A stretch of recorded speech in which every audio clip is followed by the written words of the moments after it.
السلام عليكم ورحمة الله وبركاته. تحياتي لكم ولكل متابعين على قناة علاء جمال.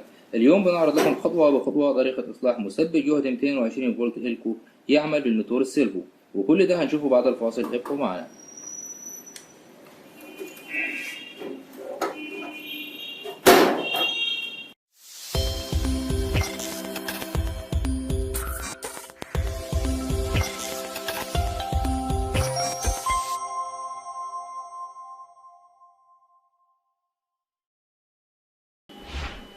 بسم الله الرحمن الرحيم. بعد ما فكينا مثبت الجهد، وزي ما حضراتكم شايفين كده من الداخل ان هو مكون من 3 مثبتات، مثبت اول ثاني ثالث، والثلاثه دول متصلين مع بعض بالتوازي. طبعا ده لزياده قدره مثبت الجهد. هبدا اوصل الكهرباء ونشوف ايه المشكله اللي فيه قبل ما نشتغل. شغل المفتاح.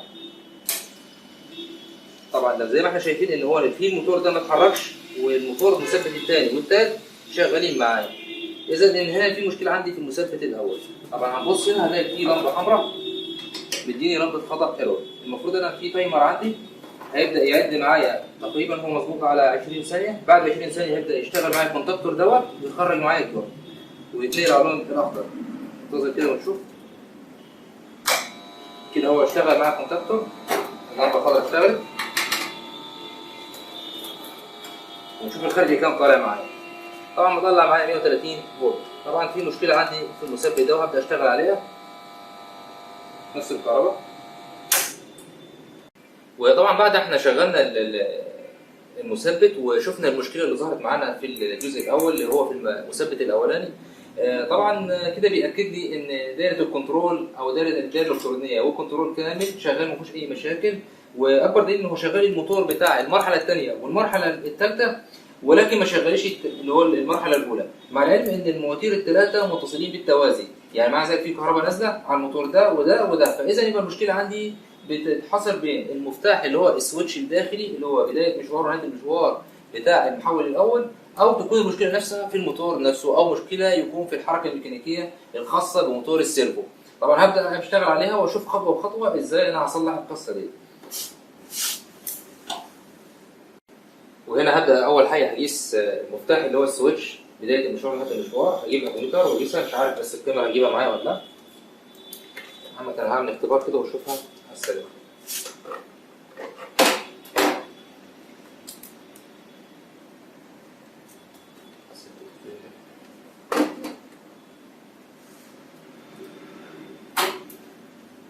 دخل المفتاح من الداخل.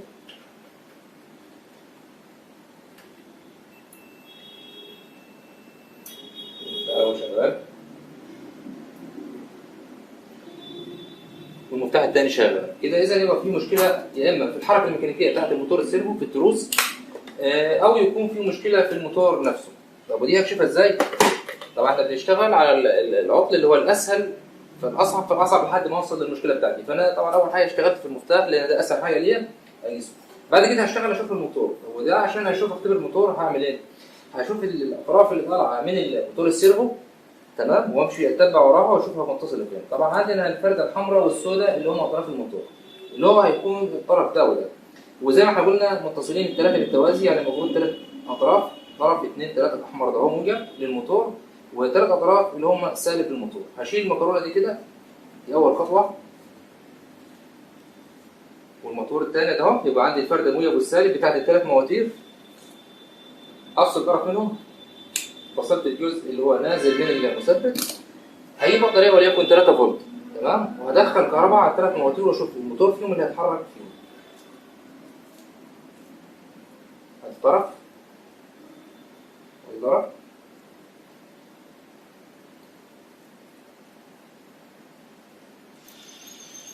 زي ما حضراتكم شايفين كده ان الموتورين اللي تحت شغالين وده واقف، مفيش اي مشكله. طبعا ده مفيش اي حركه ليه. ادي اهو، مش عارف الكاميرا جايباه ولا لا، معلش انا بصور لوحدي بس. ادي اهو الموتورين شغالين، هعكس الحركه.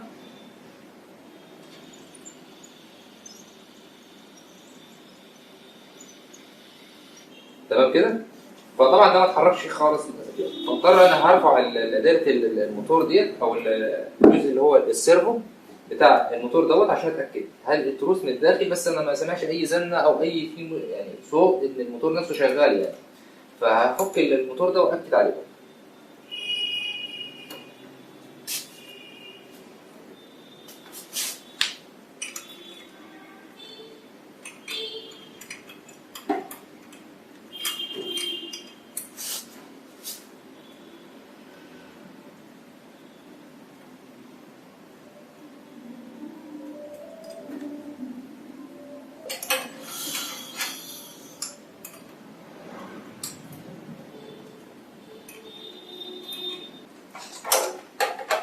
كده طلعنا دايره السيرفو.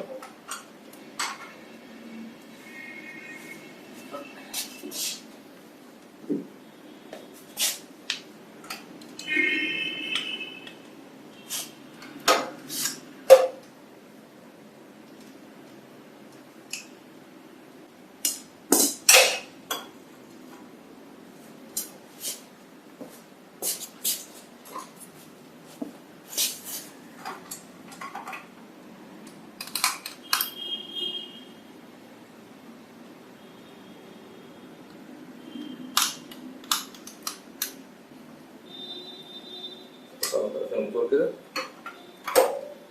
وادي اصبح معانا موتور السيرفو بالشكل ده. طبعا من حركته ان هو مفيش اي مشكله فيه، ان هو سلس، مفيش اي حاجه في التروس بتاعته. فانا هجرب تاني برضه بالبطاريه واشوف الموتور هيشتغل معايا ولا لا. ده طبعا الموتور ما بيزنش خالص، مفيش اي سحب، فاذا هو المشكله في الموتور نفسه. طبعا في ناس ما بتريح دماغها بتشتري دايره السيرفو كامله دي وبتركبها، مفيش اي مشكله. وفي البعض بيفك التروس دي تمام ويغير الموتور بس ويرجعها تاني تشتغل، مفيش اي مشاكل. هنغير احنا كده بس الموتور ونرجع تاني لكم.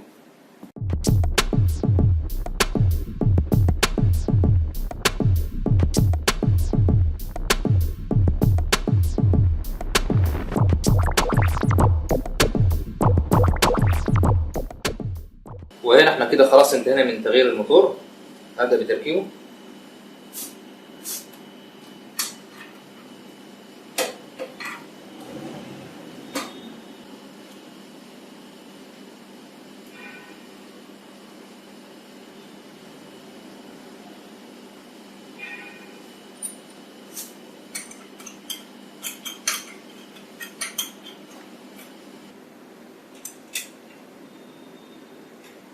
ثبتناه.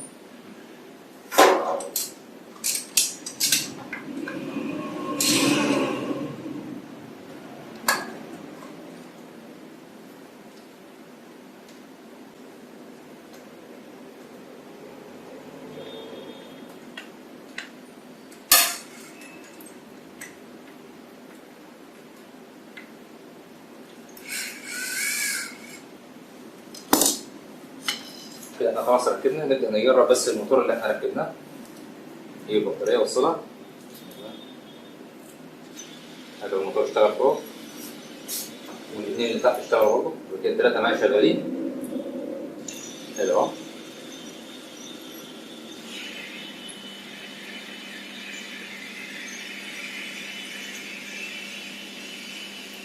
كده بس انا نظمت الثلاثة في وضع واحد.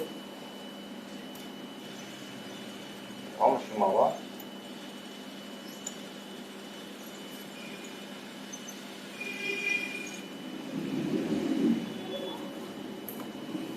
بعد كده هوصل الطرف اللي انا فصلته واجرب بعد كده.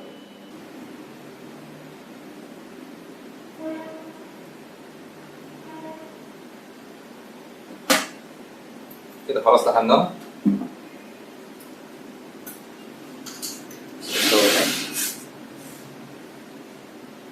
نرفع المكرونة بتاعتها عشان ميحصلش تلامس بين الطرفين بالشكل ده كده. أبدأ أجرب. بسم الله الرحمن الرحيم.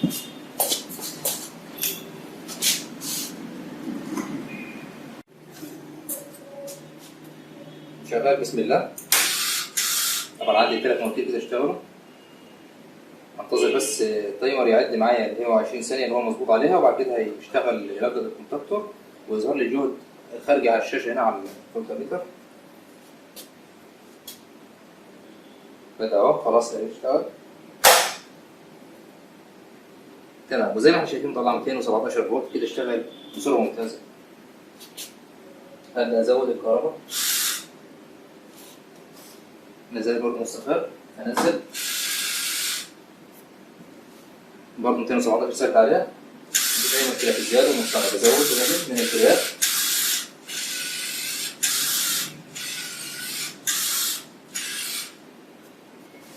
بالشكل ده نورت، اللمبة الخضراء معايا نورت، والفولت ظهر على الشاشة هنا اهو.